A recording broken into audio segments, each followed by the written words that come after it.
한번 따라 하실까요? 아담과 예수 그리스도, 아담과 예수 그리스도, 이런 제목으로 말씀의 은혜를 나누기를 원합니다.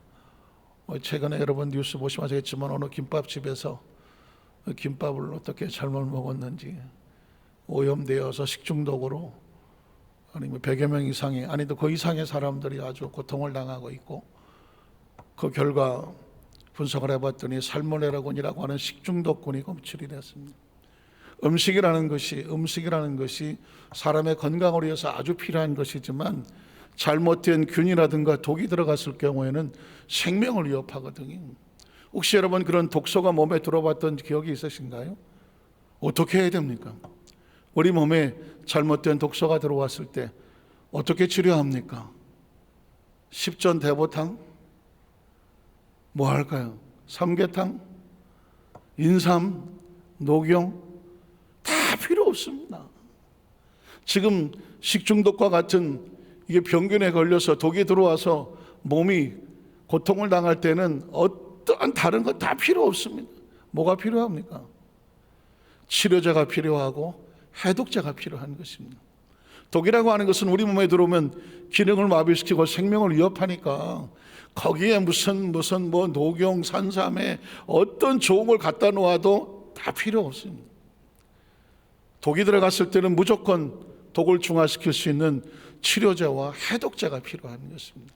성경에 보면 마치 그 에덴 동산에 독보서처럼 들어왔던 그 독을 아담과 하와가 마셔버리고 말았습니다.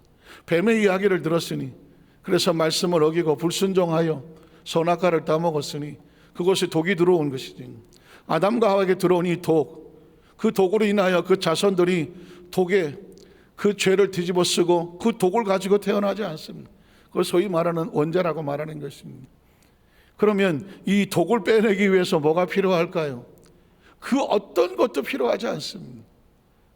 어떤 것도 이 독을 뽑아내는데, 이 죄를 해결해내는데 어떤 지혜가 필요하거나 무슨 감동이 필요하거나 어떤 드라마가 필요하거나 어떤 노래가 필요한 것이 아닙니다.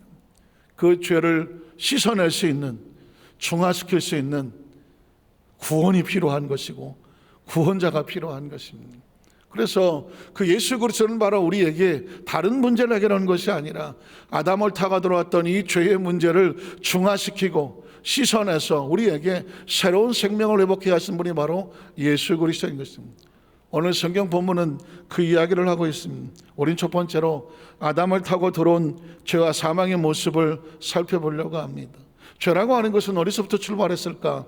여러분 잘 아시겠지만 창세기 2장 15절 17절에 보면 여기서 죄가 나오는 것입니다. 야훼 하나님이 그 사람을 이끌어 에덴 동산에 두어 곳을 경작하며 지키게 하시고, 야훼 하나님이 그 사람 명하여 이르시되 동산 각종 나무 열매는 내가 임의로 먹되, 잘 보십시오, 선악을 알게 하는 나무 열매는 먹지 말라. 먹지 말라 명령이죠. 하나님 명령은 두 가지라고 말씀드렸습니다. 해라, 하지 말라. 하라, 하지 말라. 딱 두 가지인 것입니다. 그러니까 하라고 하는 것은 하면 되는 것이고 하지 말라고 하는 것은 하지 말아야 되는 것입니다. 십계명도 10가지가 됐던, 또 618가지라고 하는 사람도 있고 32,500가지라고 하는 사람도 있고, 어쨌든 간에 하나님의 명령은 아주 단순합니다. 하라, 하지 말라. 가라, 가지 마라. 자, 둘 중에 하나인 거죠. 자, 그래서 십계명도 역시 10가지가 있지만 딱 두 가지죠. 하라, 하지 말라는 것입니다. 오늘 선악과는 마찬가지입니다. 에덴에서 하나님께서 소리하신 것은 해라, 하지 말라였습니다. 마음껏 먹어라. 그러나 이건 먹지 마라. 그러면 명령과 하나님 말씀의 명령에 따라서 그것에 불순종하게 되면 어떤 일이 오냐면 그게 죄인 거죠. 자, 먹지 말라.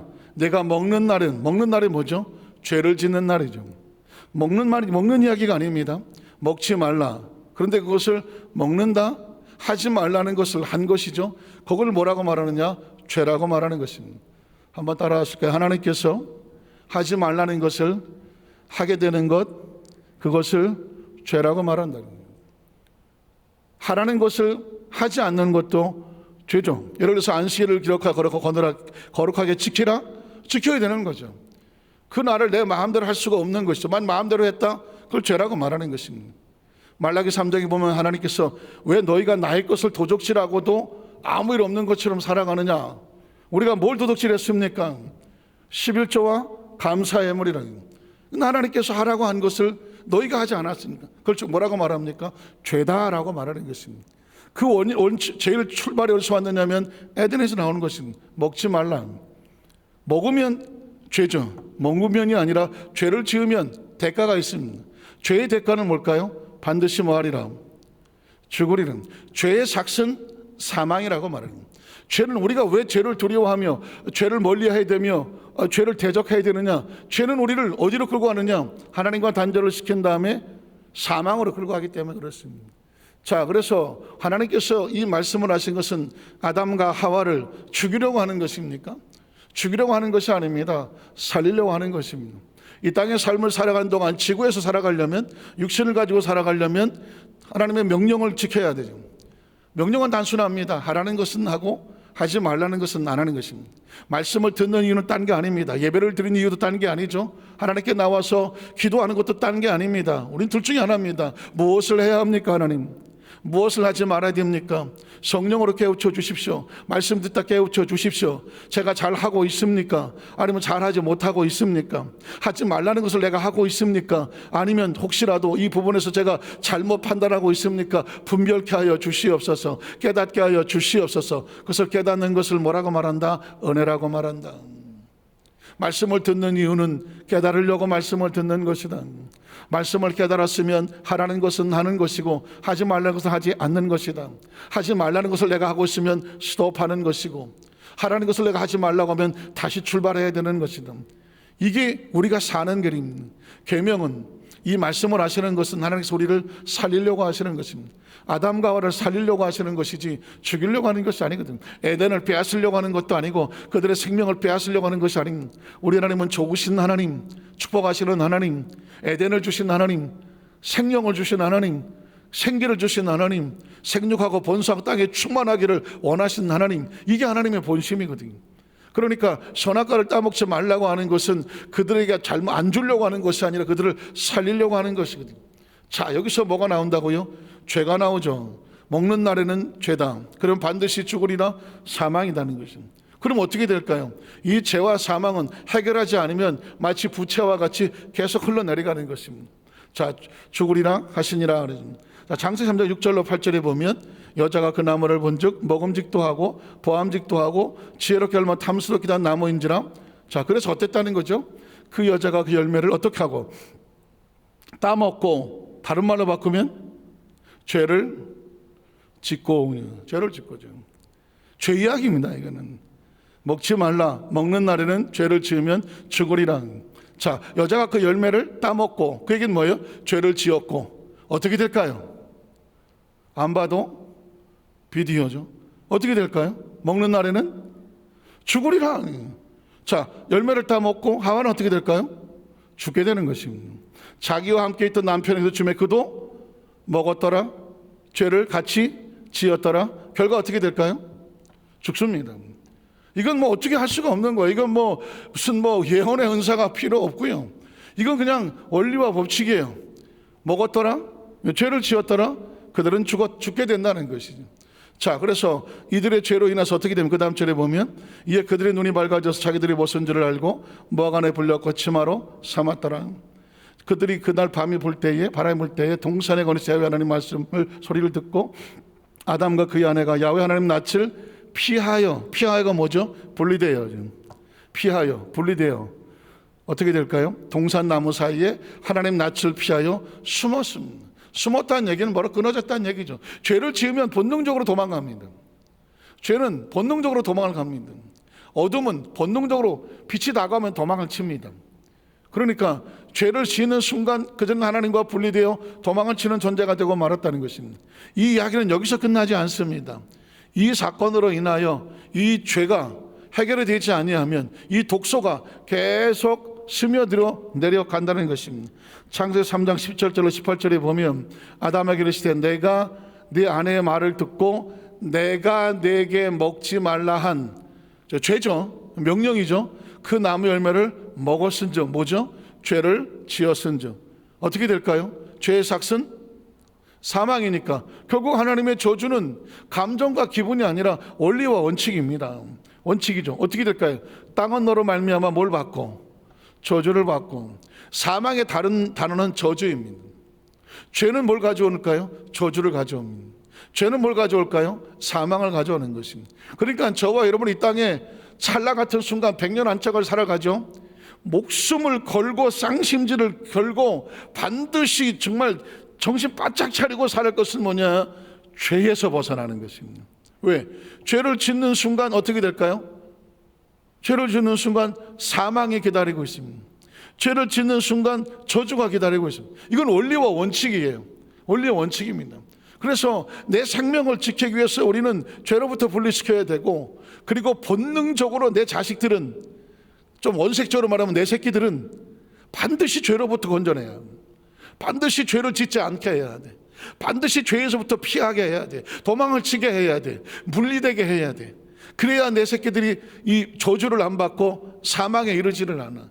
이건 우주의 법칙과 같아요. 이 땅에 존재하는 수천 년에도 그랬고, 아담과 하와니까 수천 년, 수만 년일 수도 있고, 지금 이 시대도 마치 2021년도 마찬가지고, 앞으로 3천 년, 4천 년, 5천 년이 이 지구의 인류 역사가 지나간다고 할지라도 이 법칙은 동일해요. 왜냐하면 창조자 하나님은 영원히 동일하신 분이기 때문에 그렇습니다. 이 땅에서 이 지구의 빌부터 발붙여 살려고 하면 이 법칙을 어겨서는 살 수가 없어요. 하라는 것은 하고 하지 말라는 것은 하지 말아야 돼요. 자, 땅은 너로 말미암아 저주를 받고, 이거는 그냥 하나님께서 기분 나빠갖고 다 죽어 이게 아닙니다. 먹지 말라. 먹으면, 죄를 지으면 반드시 죽으리라는, 그 죽어가는 과정에 통로가 뭐냐? 저주죠. 저주를 받고 죽어가는 거죠.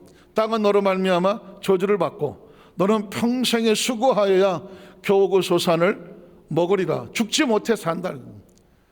몇 명만 한다. 죽지 못해 산다. 땅은 내게 가시던 불과 엉겅퀴를 낼 것이라. 내가 먹을 것은 밭에 채소인즉 내가 흙으로 돌아갈 때까지. 하나님께서 죽으리라는 단어를 다른 말로 바꿉니다. 뭐라고 할까요? 흙으로 돌아갈 때까지. 흙으로 돌아갈 때까지 얼굴에 땀을 흘려 먹을 것을 먹으리니. 이유가 있습니다. 그것은 내가 그것에서, 원래 너는 흙덩어리거든. 한번 따라 하시까? 너는 원래 흙덩어리다. 너는 원래 흙덩어리. 아담이라는 뜻이 뭔지 아십니까? 흙입니다. 아담이라는 이름의 뜻이 흙이에요. 그래서 너는 네가 원래 어디서부터 왔는지를 잘 알아봐. 잘 알아봐. 네가 하나님을 맨날 쳐다보고 있으니까 네가 하나님인 줄 알지. 네 자신을 바라봐. 넌 흙덩어리야. 집에서 애완견을 키우십니까? 애완견을 키우면은 애완견이 자기 자신을 잘 모르니까, 뭐 거울도 잘 모르니까, 사람하고 살다 보니까 지가 뭔 줄 안다? 사람인 줄 안다면서. 자기가 사람인 줄, 왜? 눈에 본 게 사람밖에 없으니까. 자기 존재 자아 정체성이 개는 없어요. 강아지든 보든 짐승들은 자기 정체성이 없어요. 본능으로 살아가는 거거든요. 아마도 그런 것 같아요. 하나님께서 아담과 하와가 자기 존재가 뭔지 모르잖아요. 태어는 났는데 자기가 누군지를 몰라. 근데 자기를 상대해주고 가까이 해주고 축복해주는 존재가 누군가 했더니 하나님이에요. 그러니까 지가 하나님인 줄 알죠. 자기도 신적 존재요, 하나님과 같은 존재인 줄 알겠지. 근데 하나님께서 너는 나하고 달라. 너는 아담이야. 아담의 뜻이 뭐다? 흙이야. 너의 출신은 흙으로부터 왔어. 그러니까 항상 너의 존재는 흙이라는 것을 알아야 돼. 내가 너를 살려야 사는 것이고, 내가 너를 지켜야 사는 것이고, 내가 내게 영생의 생명을 주어야 생명의 연장이 되는 것이니, 이게 하나님의 명령입니다. 자, 그런데 네가 내 명령을 지키지 아니하고 죄를 지었으니 어떻게 된다고요? 아담으로 돌아가는, 흙으로 돌아가는 것이요. 네가 그것에 취함을 입었음이라 너는 흙이니 흙으로 돌아갈 것이니라 하시니라. 그래서 아담은, 그 성경의 그 유명한 아담은 지금 흙으로 돌아가서 이 지구상에는 어디 있는지 모르죠. 어느 한 줌의 흙으로 뭐 먼지가 돼서 떠돌아다니는지, 아니면 뭐 어디 지하 어디 땅속에 깊이 묻혔는지, 뭐 바위덩어리가 됐는지 먹덩어리가 됐는지, 그냥 그 존재는 없는 거예요. 잘 기억하십시오 여러분. 3차원의 세계에 육신은 수천만 년 동안 뭐 이 지구상에 얼마나 많은 이 사람들이 살아갔다는지 모르지만 그들의 육체는 무슨 뭐 천하 영웅의 뭐 절세 가인 어쩌고 저쩌고 해도 다 한 줌의 먼지로 이 지구상에 사라지고 없습니다. 형체도 없습니다. 형체도 없습니다. 그러면 내가 누군가를 알아야 됩니다. 나라고 하는 생명의 존재는 하나님과 하나님이란 존재가 있어야 내가 있는 것입니다. 이 안에 있는 빛이라고 하는 존재는 저건 실상이 아니라 허상입니다. 코드가 꽂혀야 나타나지 스스로 존재하지 못합니다. 코드만 뽑으면 빛은 순식간에 사라져 버리는 것입니다. 자기들 존재 자체가 내가 이렇게 화려하고 빛나는 존재야 아무리 떠들어져 봤자 코드 뽑으면 끝나는 것입니다. 우리 땅의 모든 생명은 마찬가지입니다. 아무리 어쩌고 저쩌고 해도 생명은 코드가 빠지면 끝나는 거 아니겠습니까? 그 코드는 하나님께서 부여잡고 계시는 것이죠. 자, 그래서 그 다음 절에 보면 뭐라고 말하나요? 그 다음 절 말씀 보세요. 자, 이렇게 해서 아담으로 스며들어왔던 이 죄가 로마서에 와서 이제 신학적으로 그 다음에 성경 교리적으로 바울이 푸는 것입니다. 이 아담의 죄가 쭉 흘러 내려와서 예수 그리스도가 왜 필요한가? 아담과 예수의 관계를 말하는 거죠. 그러므로 한 사람으로 말미암아 죄가 세상에 들어왔다. 그 한 사람이 누굴까요? 아담이죠. 인류의 조상이라고 말하는 아담으로 말미암아 죄가 세상에 들어왔습니다. 죄가 들어오면 뭐가 따라온다고요? 사망이 따라 들어오죠. 사망은 뭘 끌고 다니나요? 저주를 끌고 다니거든요. 한 사람으로 말미암아 죄가 세상에 들어왔다. 죄는 혼자 다니지 않는다. 뭘 끌고 다니느냐? 저주와 사망을 끌고 다닌다. 죄로 말미암아 사망까지 들어왔나니. 자, 이와 같이 모든 사람이 한 사람의 죄를 지음으로 말미암아 사망이 들어왔는데 그 죄가 그 인간의 흙을 타고 생명을 타고 내려와서 이제는 모든 사람의 죄를 지었으므로 사망이 모든 사람에게 이른. 굉장히 신기한 거죠. 묵상을 해봤어요. 저와 여러분이 이 세상에 태어날 때 난 죽을 줄 알고 태어났다. 굉장히 중요한 질문입니다. 인간은 태어나면서 내가 죽을 줄 알고 태어날까? 가만히 생각해 볼까요? 난 내가 태어난 줄 알고 태어났다. 모르죠. 어떻게 난 태어난 줄 모르고 태어났습니다. 이 시대에 태어날 걸 알고 태어났다? No. 내가 남자가 될지 여자가 될지 알고 태어났다? No. 내가 대한민국이라는 곳에 태어날 줄 알았다? No. 우리 어머니 아버지가 어떤 분이라는 내가 알고 태어났다? No. 우리 집안에 뭐 어떤 뭐 형제고 자매고 친척 이런 걸 내가 알고 태어났다? No. 나는 나라고 하는 존재가 이 땅에 태어난 것을 알았다? No. 아무것도 없어요. 저와 여러분이 스스로 아는 게 뭐가 있습니까? 나는 이 땅에 태어났는데 내가 생명인 줄 알았다? No. 태어나서 살았어. 어쨌든 살았어. 사는 동안에 내가 태어날 때 난 이제 태어났지만 죽을 목숨이다. 알았다? No. 심지어 내가 삶을 살면서 뭐 결혼을 했다고 치고 난 내가 이런 자식을 낳을 거라고 난 알았다? No. 시간이 없어서 그렇지 아는 게 뭐가 있어요 도대체. 우리가 아는 게 뭐가 있냐고요. 존재를 생각해. 우리 존재를 한번 생각해 보자고. 죄송한 얘기지만 인간은 존재를 조금만 생각하면 아무리 뭐 머리가 뛰어나서 뭐 아는 게 많은 것처럼 해봤자 근본적인 존재에 대해서는 아는 게 아무것도 없는 거예요. 아무것도 없어요. 그러면 이렇게 살다가 내가 어디로 갈 줄 안다? 아무도 모르는 것입니다. 그러니까 딱 하나 아는 거야. 딱 하나. 내가 이렇게 생각하고 이런 생각을 하고 있구나. 그래서 내가 살고 있구나. 누가 한 얘기예요? 철학자 데카르트가 한 이야기입니다. 인간을 아무리 내가 나를 생각해 봐도 나를 모르겠어. 많은 게 아무것도 없는데 뭐 5분 앞을 알겠어요? 5분 앞도 몰라. 인간은 존재적으로 모른다니까요. 심지어 자기 마음도 모르는, 내 마음도 나도 모르겠다는 건데. 그럼 뭐냐고요. 그래서 철학적으로 접근해봤자 인간은 이런 생각을 하며 내 자신이 누구인가를, 나는 누구인가를 깨달으려고 몸부림을 치는 이 사색과 사고와 고뇌, 이거 하나가 나야. 그래서 내가 존재하는구나. 죽음이라는 것은 이 고뇌를, 이 생각과 사고를 단절시키는 거니까. 그러면 딱 하나잖아요. 나는 존재한다. 생각한다. 나를 고려, 나는 존재한다. 그럼 내가 존재한다. 그럼 내가 뭐야? 존재하게 하는 창조주가 있다는 거죠.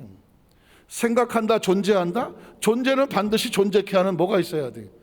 창조주가 있어야 되는 거죠. 그래서 먼 날도 아니죠. 찰나 같은 세월이 지나고 났을 때 인생의 모든 것을 다 털고 정말 흙이니까 흙으로 돌아가라고 하는 어느 시점이 왔을 때 남는 건 딱 하나, 창조주 하나 남는 거예요. 창조주 하나 알고 가느냐 모르고 가느냐, 이거 하나 남는 거예요.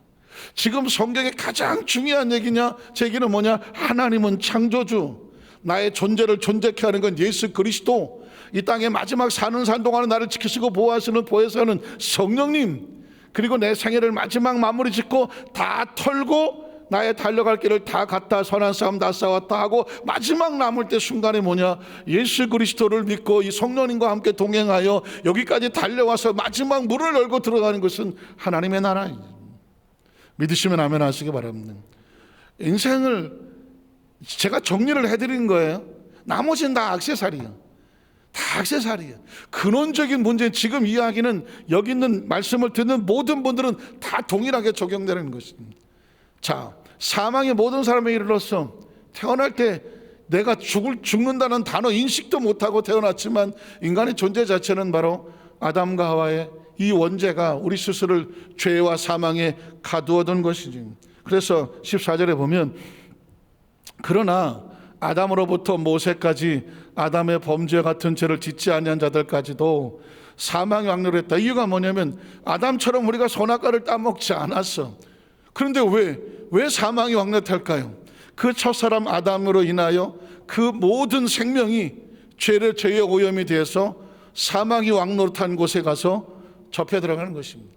여기서 아주 중요한 이야기를 합니다. 아담은 오실 자의 모형이다. 한 사람으로 말미암아 인류가 죄인이 됐다면, 독에 중독이 됐다면, 그렇다면 이 독을 한 사람의 의로 말미암아 독이 중화되고 의로워질 수 있는 표상이라는 것입니다. 아담으로 인해서 오염된 그 생명을 또 두 번째 아담 예수를 통해서 새로운 의로움이 주어질 것이다 라고 말씀하면서 이제 두 번째 예수를 그리스도를 타고 들어온 은혜와 의로운 생명입니다. 예수를 타고 들어오는 생명. 자, 오늘 로마서 5장 15절 한번 가볼까요? 그러나 이 은사는 그 범죄와 같지 아니하느니 곧 한 사람의 범죄로 인하여 많은 사람이 죽었다.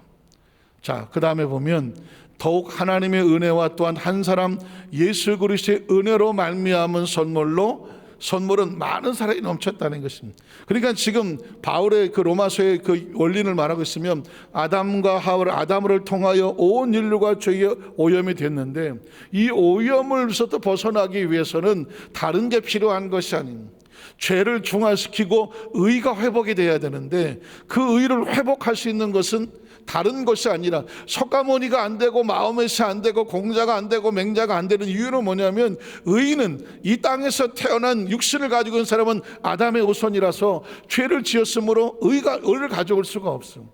그래서 왜 예수 그리스도께서 성령으로 잉태되어야 되냐, 이 이유는 왜 동정녀 마리아를 통해 돼야 되는 이유가 있는 거예요. 멋있으라고 예수님이 말이야 동정녀 통해서 아주 순수한 여인을 통해서 아주 고귀한 생명을 태어나서 이런 이야기가 아닙니다.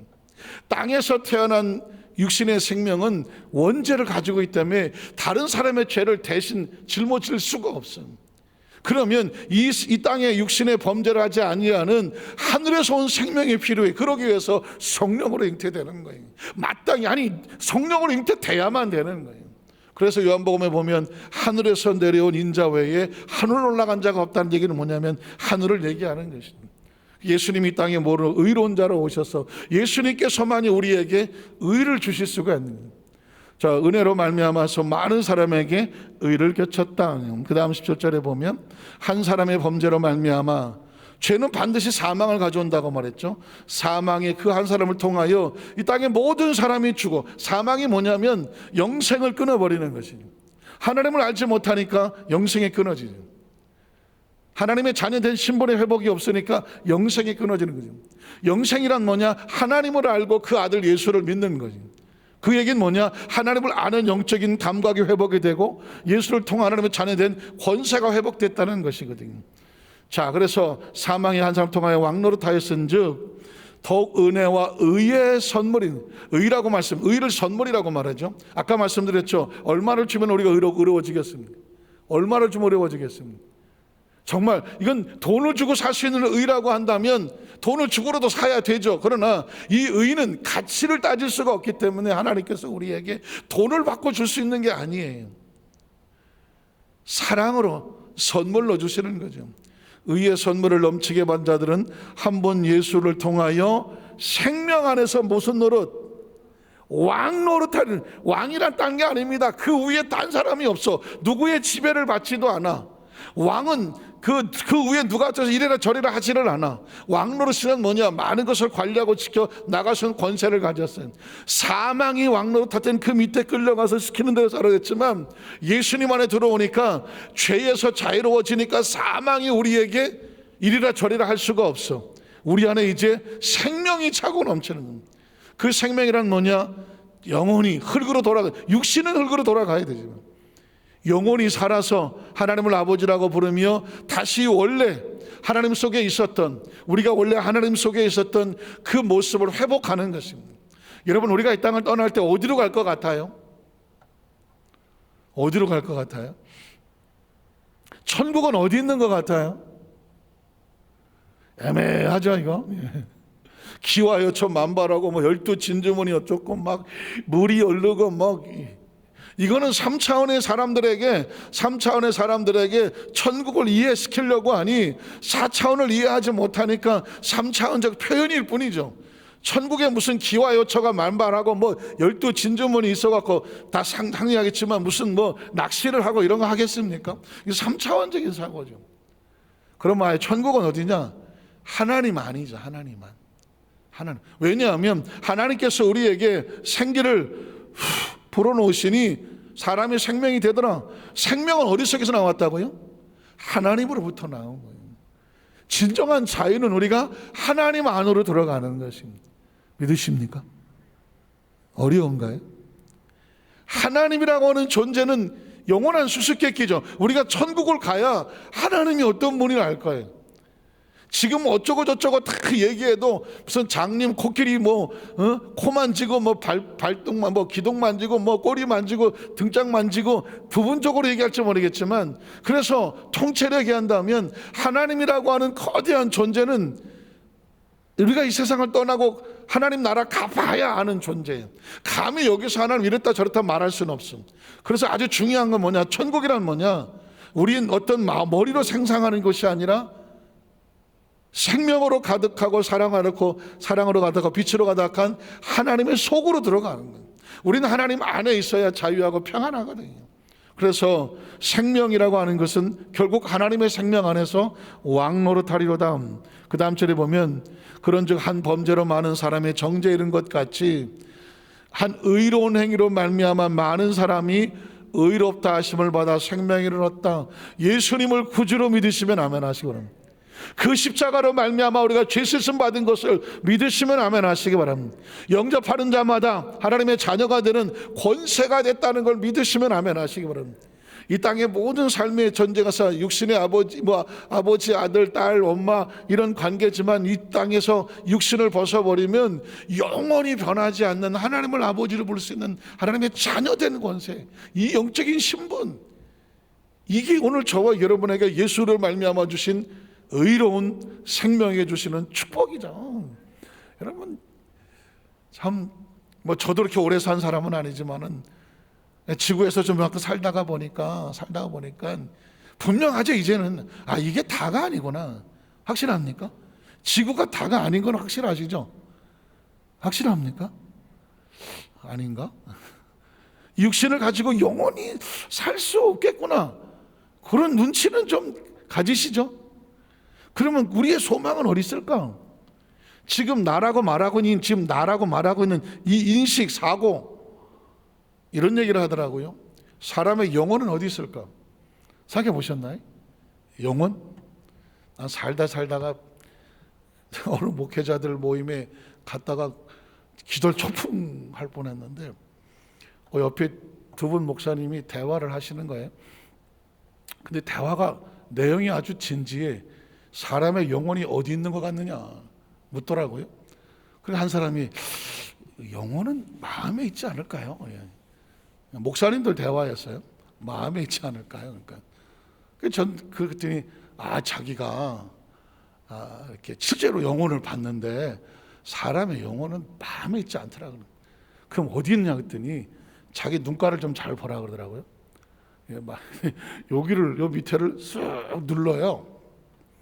아마 여기를 누르면 뭔가 이렇게 빨간 게 보일 거래. 그게 영혼이라고. 그러니까 자기도 이렇게 눌러. 그랬더니 뭔가 빨간 게 보인대. 이거예요. 그래서 그게 영혼이라고. 나도 얼떨결에 눌렀어.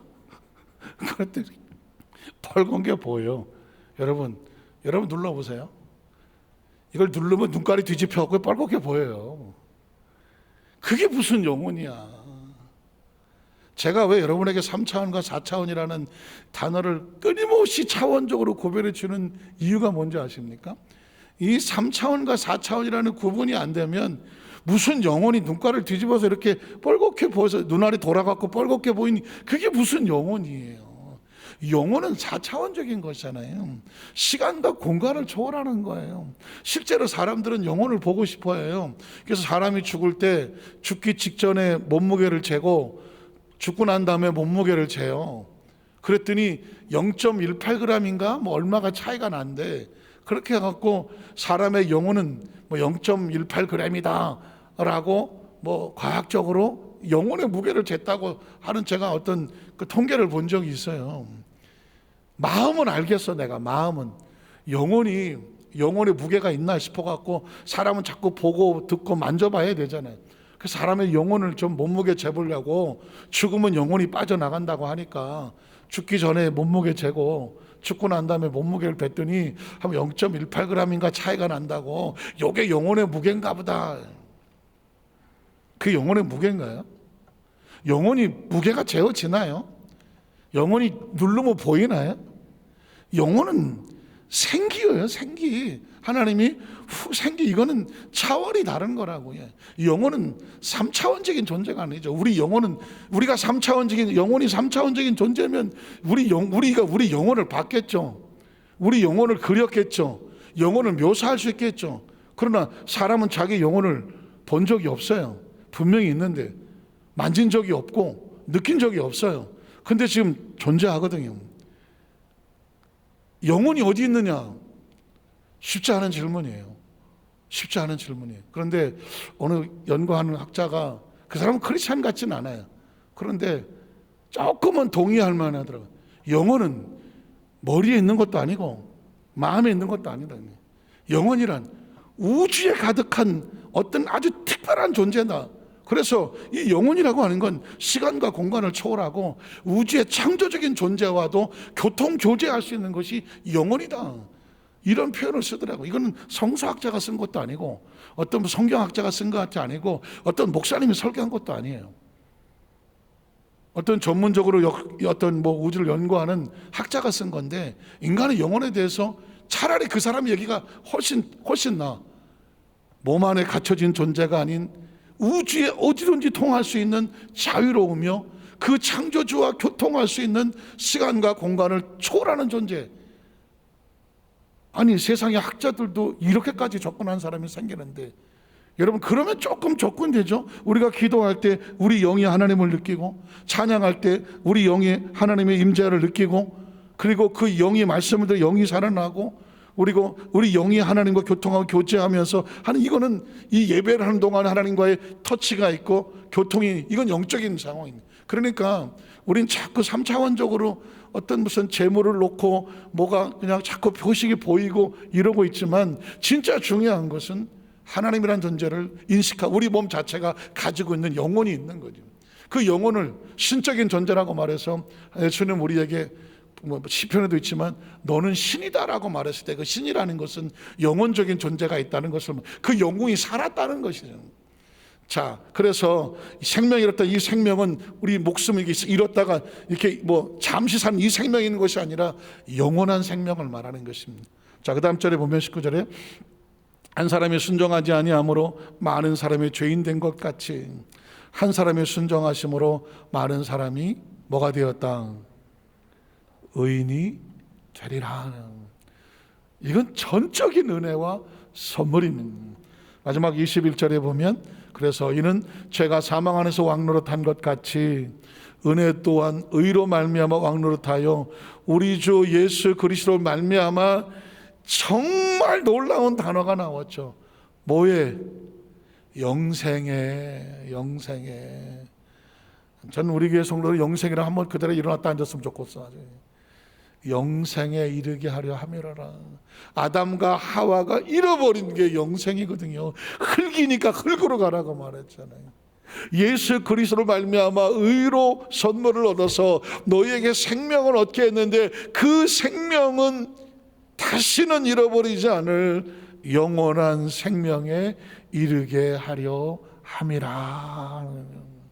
말씀을 정리하기를 원합니다. 지금 이 코로나19 시대에 거의 2년이 지나가는데도 아직도 영원합니다. 내년 말까지 학자들은 예측했지만 점점 과학자들은 어려운 얘기를 합니다.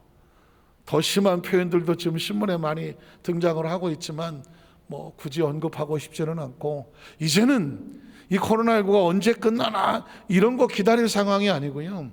이 상황 속에서 우리가 어떻게 신앙을 지켜내나, 믿음을 지켜내나, 그리고 올바른 신앙을 부여잡고 가나, 여기에 초점을 가져서 세상의 풍조는 나날이 갈리고 온갖 뉴스가 잡대한 정보가 돌아다닌다고 할지라도 나는 내 믿음 반드시 지켜서 내가 올바른 정체성을 가지고 살아도 주를 위해 죽어도 주를 위해, 그리고 내 육신은 언젠가 이 땅에서 흙으로 돌아갈 존재지만 내 영혼은 시퍼렇게 살아서 하나님과 더 가까이 성령으로 충만해서 언제 어느 때든지 내가 하나님과 교통교제하는 것, 세상에 끊을 수 없는 영적 무장으로 더 뜨겁게 나가시는 우리 성령 되시기를 주님의 이름으로 축원합니다. 기도하겠습니다. 하나님 아버지 감사합니다.